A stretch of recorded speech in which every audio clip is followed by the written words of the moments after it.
Hello everyone, hope you guys doing amazing. Today we're going to talk about osmotic adjustment in plants. In our last lecture we discussed about the homeostasis, and then we about the different definition like thermoregulation, excretion and osmoregulation.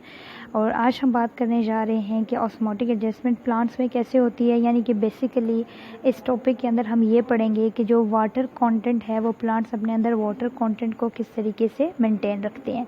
यानी कि आपको पता है कि जो plants होते हैं वो डिफरेंट ओरिजिन से पाए जाते हैं। कुछ प्लांट्स फ्रेश वाटर के अंदर होते हैं या किसी ऐसे इन्वायरमेंट में होते हैं जहाँ पे उनको पानी की कमी नहीं देखनी पड़ती। ऑन द अदर हैंड कुछ प्लांट्स ऐसी जगहों पे होते हैं जहाँ पे वो ड्राई इन्वायरमेंट होता है, डेज़र्ट वगैरह में हो सकते हैं। जो डेज़र्ट वगैरह में होते हैं ऑब्वियसली आपको पता है कि उनको फिर पानी की कमी भी, उनकी शॉर्टेज ऑफ वाटर से भी उनको फेस करना पड़ता है। फिर कुछ प्लांट्स जो होते हैं वो बहुत ज़्यादा सॉल्टी इन्वायरमेंट के अंदर होते हैं, सॉल्ट की कंसनट्रेशन जहाँ पे ज़्यादा होती है, यानी कि जो सी प्लांट्स वगैरह होते हैं। तो आज हम ये डिस्कस करेंगे कि इन जो 3 डिफरेंट कंडीशंस आ रही हैं उन डिफरेंट कंडीशंस के अंदर प्लांट्स जो हैं वो किस तरीके से जो है वो मेंटेन रखते हैं, अपना एक बैलेंस किस तरीके से मेंटेन रखते हैं। So let's take a start. Okay, सबसे पहले हमारे पास आ जाते हैं हाइड्रोफाइट्स। अच्छा, हाइड्रोफाइट्स क्या होते हैं? हाइड्रोफाइट्स जो होते हैं ये उन प्लांट्स को कहा जाता है दे लिव कम्प्लीटली और partially summer in fresh water. यानी कि वो प्लांट्स जो या तो कम्प्लीटली या वो पार्शियली यानी कि फुली पानी के फ्रेश वाटर के अंदर डिप नहीं हुए हुए होंगे, ठीक है, और समटाइम हो भी सकते हैं। तो सिंपल वर्ड्स में हम ये कहेंगे कि वो प्लांट जो फ्रेश वाटर में प्रेजेंट होते हैं, वहाँ पे पाए जाते हैं, उनको कहा जाता है हाइड्रोफाइट्स। अब ऑब्वियस सी बात है कि जो प्लांट्स इस तरह से फ्रेश वाटर में पाए जाते हैं उनको तो पानी की कमी फेस तो नहीं करनी पड़ती ना, ठीक है, कोई वाटर शॉर्टेज से उनको नहीं गुजरना पड़ता। अच्छा, अब हम ये देखेंगे कि जो फ्रेश वाटर के अंदर प्लांट्स पाए जाते हैं जिनको पानी की कमी नहीं देखनी पड़ती, लेकिन ये चांसेस हैं कि बहुत ज़्यादा एक्सेस अमाउंट ऑफ वाटर जो है वो उनकी बॉडी के अंदर वो स्टोर हो सकती है, which is not a good thing as well, because आप ये देखिए कि excess of everything is bad. तो उनको पानी की कमी तो नहीं है, हाँ पानी की ज़्यादती हो सकती है। तो वो एक बैलेंस किस तरह से रखेंगे, यानी कि एक्स्ट्रा वाटर को अपनी बॉडी से रिमूव करने के लिए उनके पास क्या मैकेनिज़्म है। ओके, अब क्या होता है उनमें? सबसे पहले तो क्या होता है उनके अंदर कि जो हाइड्रोफाइट्स होते हैं यानी जो पानी के अंदर रहते हैं, दे हैव ब्रॉड लीव्स। यानी कि उनके जो पत्ते होते हैं वो ब्रॉड होते हैं, बड़े होते हैं, with the large number of stomata. और उसके अलावा जो नंबर ऑफ स्टोमेटा, ऑब्वियसली जब लीफ जो है वो पत्ता बड़ा होगा तो उस पर नंबर ऑफ स्टोमेटा भी ज़्यादा होंगे। तो एक तो ये होता है कि उनके ब्रॉड लीव्स होते हैं, बड़े पत्ते होते हैं, और दूसरा क्या होता है कि उनमें जो नंबर ऑफ स्टोमेटा होते हैं वो बहुत ज़्यादा प्रेजेंट होते हैं उनकी सरफेस के ऊपर। और वो किस वजह से होते हैं? क्योंकि जब ज़ाहिर है स्टोमेटा ज़्यादा होंगे तो ट्रांसपायरेशन के थ्रू से वो एक्स्ट्रा वाटर जो है वो इसको रिमूव करते रहेंगे। और इसकी जो एक कॉमन एग्जांपल है हाइड्रोफाइट्स की हमारे पास, वो है water lily. Late me show you through the diagram, या हियर वी गो। ये आप देख सकते हैं, ये वाटर लिली है, ठीक है। इसमें आपको ये ग्रीन सर्कुलर से राउंड से आपको इसके लीव्स नज़र आ रहे हैं, ये इसके पत्ते होते हैं, ठीक है। देखें आप ये कितने ब्रॉड होते हैं, इस तरह से वाटर के ऊपर प्रेजेंट होता है, वाटर लिली जो है प्रेजेंट होती है इस तरह से पानी के ऊपर। अब जो इसके आपको ये ब्रॉड लीव्स नज़र आ रहे हैं, ठीक है, इन पे large number of stomata are present. किस वजह से होते हैं ये? For the transpiration of water, ताकि जो एक्स्ट्रा वाटर है वो इनमें से रिमूव होता रहे और इस तरीके से जो एक्सेस अमाउंट ऑफ वाटर है वो इनकी बॉडी में ना रहे और एक बैलेंस मेंटेन रहे। तो ये इनके अंदर मैकेनिज़्म है जो इन्होंने अडॉप्ट किया हुआ है। किस चीज़ के लिए? एक ऑस्मोटिक एडजस्टमेंट के लिए, यानी कि एक्स्ट्रा वाटर जो है वो उसको किस तरीके से रिमूव करना है। और उसके लिए वो आई टोल्ड यू कि they have broad leaves and they have large number of stomata. एक तो लीव ब्रॉड होंगे, दूसरा large number of stomata present होते हैं, जिसकी वजह से जो एक्स्ट्रा वाटर होता है वो रिमूव हो जाता है। उसकी कॉमन एग्जांपल क्या है? Water lily. ओके, अब हमारे पास नेक्स्ट जो आ जाते हैं, जो नेक्स्ट टाइप आ जाती है प्लांट्स की, they are known as xerophytes. What are xerophytes? जो प्लांट्स जो है वो ड्राई इन्वायरमेंट के अंदर रहते हैं, ठीक है, जैसे डेजर्ट वगैरह में होते हैं, सहराओं के अंदर होते हैं, जहाँ पे बारिशें बहुत ज़्यादा कम होती हैं, वहाँ पे जो प्लांट्स प्रेजेंट होते हैं उनको क्या बोला जाता है? They are known as ज़ीरोफाइट्स।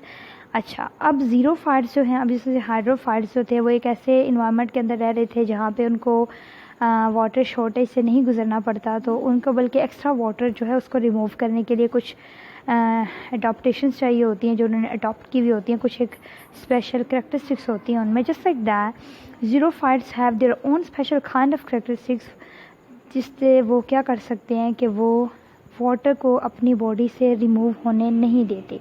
यानी कि जो ड्राई इन्वायरमेंट के अंदर प्लांट्स रहते हैं, हम ये देखेंगे कि उनके अंदर ऐसे कौन सी करेक्टरिस्टिक्स मौजूद हैं जो जिसकी वजह से वो एक्स्ट्रा वाटर जो होता है, मतलब या जो वाटर उनकी बॉडी के अंदर है उसको वो किस तरीके से स्टोर करते हैं। अच्छा, इनमें क्या होता है कि they possess thick waxy cuticle over their epidermis to reduce water loss from internal tissues। एक तो ये होता है कि इनके जो लीव्स होते हैं, आप लीव्स कह सकते हैं उनके, वो बहुत ज़्यादा थिक होते हैं, मतलब उनकी जो एपिडर्मिस होती है, जो लेयर होती है, उसमें एक वैक्सी सा ना क्यूटिकल प्रेजेंट होता है, वैक्सी सा मटेरियल प्रेजेंट होता है, और वो इसी वजह से होता है ताकि उनके जो इंटरनल टिश्यूज़ हैं, जो प्लांट के अंदर के टिश्यूज़ होते हैं, उनमें से वाटर लॉस ना हो सके। तो इस वजह से उनके एपिडर्मिस में जो है क्या होता है, क्यूटिकल एक, आप ये कह सकते हो कि एक कवरिंग होती है, ठीक है, जो उसको कवर करके रखती है ताकि जो पानी है वो उसमें से रिमूव ना हो सके। उसके अलावा क्या होता है कि they have less number of stomata to reduce the rate of transpiration. अब देखिए आप, when we discussed about the hydrophytes and Vaula, about the hydrophytes, they have the large number of stomata। उनमें large number of stomata क्यों थे? Because they live in an environment where, जहाँ पे मतलब उनको ना पानी की शॉर्टेज से नहीं गुजरना पड़ता, they are not facing the shortage of water, so that's why they have the large number of stomata। और on the other hand जो ज़ीरोफाइट्स होते हैं वहाँ पे वो इस तरह के ड्राई इन्वायरमेंट में होते हैं कि जहाँ पे ऑलरेडी पानी जो है वो कम होता है, फिर बारिशें भी कम होती हैं, तो इनके जो पत्ते होते हैं ना उन पे less number of stomata present होते हैं, मतलब बहुत थोड़े स्टोमेटा होते हैं ताकि ट्रांसपायरेशन का रेट कम रहे और पानी उनकी बॉडी के अंदर जो है वो स्टोर रहे। अच्छा, उसके अलावा क्या होता है कि such plants have deep roots to absorb maximum water from soil. अब ये जो डेजर्ट वगैरह के अंदर प्लांट्स होते हैं ना, इनकी जो रूट्स होती हैं वो बहुत ज़्यादा डीप होती हैं, यानी कि वो सॉइल के अंदर या ज़मीन के अंदर ना बहुत डीपली पेनिट्रेट हुई हुई होती हैं ताकि वो सॉइल से मैक्सिमम वाटर जो है उसको एब्जॉर्ब कर सके। अच्छा, उसके अलावा क्या है कि some xerophytes have special parenchyma cells in stem और roots in which they stored large quantities of water. उसके अलावा कुछ ज़ीरोफाइट्स की कुछ टाइप ऐसी भी होती हैं कि जिनमें स्पेशल पैरेन्काइमा सेल्स होते हैं, ठीक है, उनकी स्टेम और रूट्स के अंदर होते हैं जो कि स्टोर कर सकती हैं लार्ज क्वांटिटी ऑफ वाटर को। पैरेन्काइमा सेल्स क्या होते हैं? ऑल दो आई told you about the parenchyma cells in grade 9th, जिसमें हमने जो है वो सिंपल और कंपाउंड टिश्यूज़ के बारे में पढ़ा था, और उसमें हमने पैरेन्काइमा सेल्स के बारे में, उनके सारे स्ट्रक्चर के बारे में पढ़ा था कि ये किस तरह से हेल्प आउट करते हैं प्लांट को, ठीक है, कैसे सपोर्ट प्रोवाइड करते हैं। तो यहाँ पे उनकी तरफ से क्या सपोर्ट मिल रही होती है कि कुछ ज़ीरोफाइट्स के अंदर स्पेशल पैरेन्काइमा सेल्स होते हैं जो उन प्लांट्स की स्टेम और रूट्स में प्रेजेंट होते हैं ताकि वो वहाँ पे लार्ज नंबर ऑफ वाटर को क्या कर सकें, स्टोर कर सकें। और जब वो पैरेन्काइमा सेल्स की वहाँ पे प्रेजेंस की वजह से क्या होता है कि वो स्टेम और रूट्स जो होती हैं उनको वेट और जूसी रखते हैं, जिसकी वजह से उनको सक्यूलेंट ऑर्गन्स भी बोला जाता है। तो अगर आपसे सवाल पूछा जाता है कि what are the succulent organs, तो उसमें आपका आंसर क्या होना चाहिए कि some xerophytes have special parenchyma cells in stem और roots in which they store large quantities of water, और दिस मेक देयर स्टेम्स और roots wet and juicy called succulent organs.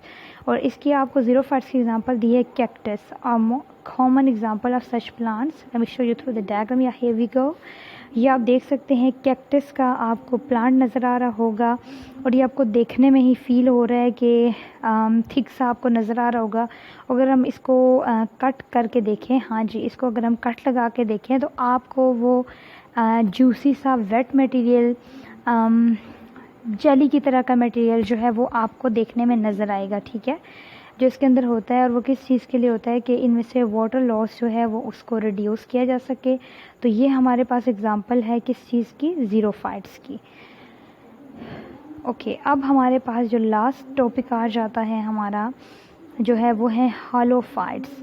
हॉलोफाइट्स क्या होते हैं? हॉलोफाइट्स जो होते हैं ये उन प्लांट्स को कहा जाता है जो सॉल्टी इन्वायरमेंट के अंदर रहते हैं, यानी कि सी वाटर के अंदर ये प्रेजेंट होते हैं।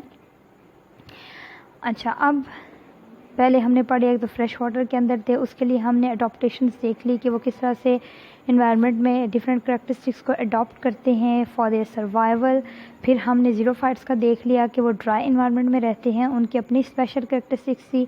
अब हम देख लेते हैं कि हॉलोफाइट्स यानी प्लांट्स की वो टाइप जो सॉल्टी इन्वायरमेंट के अंदर रहती हैं या सी वाटर के अंदर रहती हैं, उनके लिए जो है वो कौन कौन सी करेक्टरिस्टिक्स हैं जो इन्होंने अडॉप्ट की हुई हैं।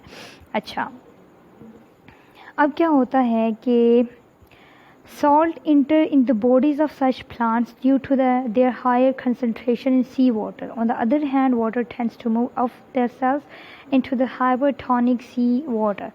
ये जो पूरा पैराग्राफ लिखा हुआ है इसको बच्चों आपने खुद रीड कर लेना है। मैं आपको इसका मेन कॉन्सेप्ट बता देती हूँ।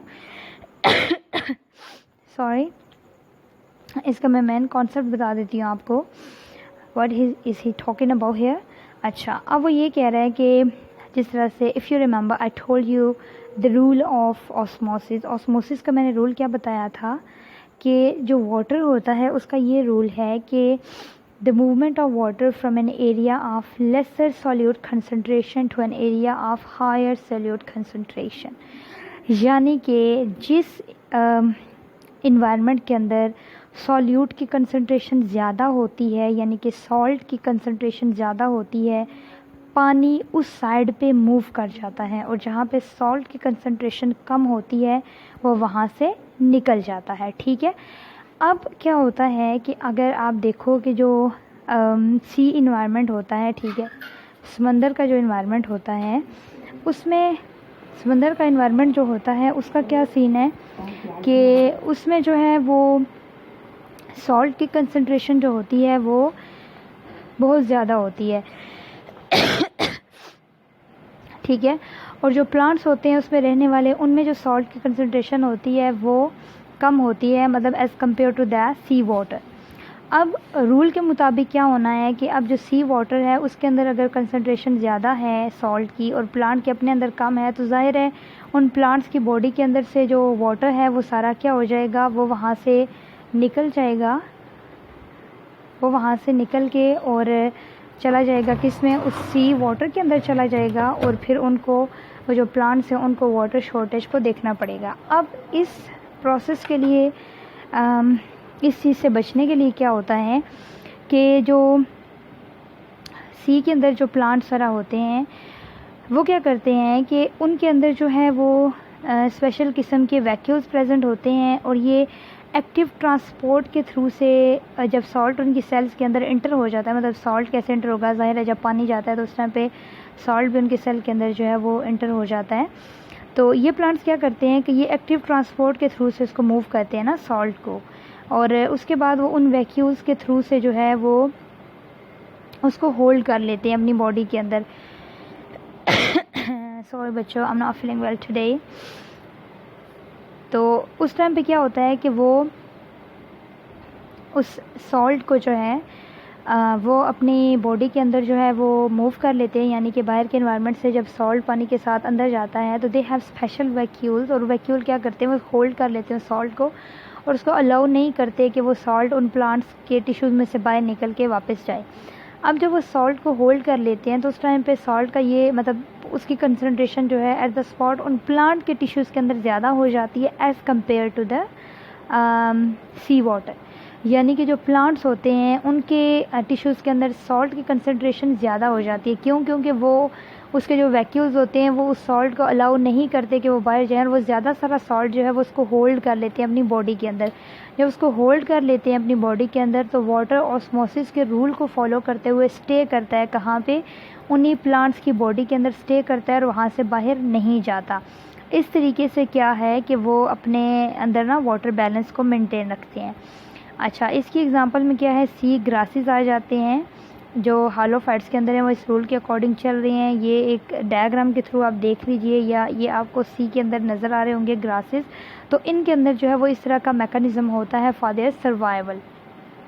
ओके बच्चों, तो आज का जो हमारा टॉपिक था, it was very easy topic and मैंने आपको वो एक्सप्लेन कर दिया है। इतना ज़्यादा ये डिफ़िकल्ट नहीं था, बट स्टिल अगर आपको फिर भी इसमें कोई कन्फ्यूजन है या आपको कोई पॉइंट समझ नहीं आया तो आप जो है वो टेक्स्ट करेंगे, ठीक है। जैसे ही सुबह मतलब जैसे ही अभी ये लेक्चर जो है वो अपलोड किया जाएगा तो इट इज़ योर ड्यूटी कि आप सब इसको सुने और उसके बाद आपने ग्रुप के अंदर ही फिर क्वेश्चंस करने हैं टॉपिक से रिलेटेड।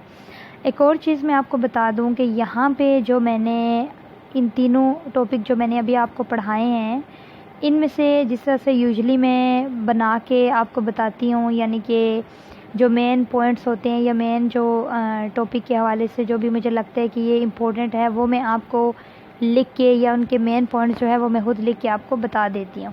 लेकिन आज मैंने इस तरह का कुछ भी नहीं बनाया, आपको इस तरह से टॉपिक वाइज जो भी उसमें सब कुछ एक्सप्लेन किया गया था वो मैंने बता दिया। और उसकी वजह क्या थी? उसकी वजह ये थी कि ये आपको मैं होम टास्क दे रही हूँ, इट्स योर असाइनमेंट। और वो आपने क्या करना है कि आप सब बच्चों ने अपनी अपनी नोटबुक्स लेके, ठीक है, और हर बच्चे ने मुझे इन तीनों जो टाइप्स मैंने आपको बताई हैं, हाइड्रोफाइट्स, ज़ीरोफाइट्स एंड होलोफाइट्स, आपने मुझे इन तीनों की तीन कैरेक्टरिस्टिक्स या तीन अडॉप्टेशन जो उन्होंने अडॉप्ट की हुई हैं उस अपने स्पेसिफिक ओरिजिन के अंदर रहने के लिए, अपने सर्वाइवल के लिए, वो तीन उनकी कैरेक्टरिस्टिक्स जो है वो आप मुझे लिख के और आप पर्सनली मेरे नंबर पे, ठीक है, व्हाट्सएप के ग्रुप में आपने मुझे सेंड नहीं करना, बल्कि मेरे नंबर पे आप लोगों ने मुझे वो लिखा हुआ उसकी पिक्चर लेके just take a picture and send me, okay. आपने मुझे वो सेंड कर देनी है और मैं फिर वो देखूँगी कि आप लोगों को क्या चीज़ समझ आई है। अभी तो मैं ये यहाँ पे वर्बली भी बता रही हूँ और दोबारा से मैं अनाउंसमेंट भी करूँगी, रिटर्न भी लिख के मैं ग्रुप में आपको बता देती हूँ। बट ये आप सब बच्चों की ड्यूटी है कि आप जो है वो लेक्चर जो भी आपको दिया जाता है उसको ध्यान से सुने और उसको साथ साथ प्रिपेयर करें। तो ये था हमारा आज का लेक्चर, जिसमें मैंने आपको बता दिया है कि ऑस्मोटिक एडजस्टमेंट प्लांट्स में किस तरह से होती है। जो डिफरेंट किस्म के 3 रीजन्स मैंने आपको बताए हैं, वहाँ पे जब वो प्लांट्स रहते हैं तो कौन कौन सी कैरेक्टरिस्टिक्स होती हैं जिन्होंने, और क्या मैकेनिज्म है उनके अंदर उनके सर्वाइवल के लिए। होप सो कि आपको ये समझ आ गया होगा। बस still if you have confusion, if you have any Curie, you can ask question. और जो आपको एक टाइमिंग बताई जाती है, इट इज़ योर रिस्पॉन्सिबिलिटी कि आप उस लेक्चर को सुने और फिर उसी टाइम पे क्वेश्चंस करें। Anyway, have a good day and take care.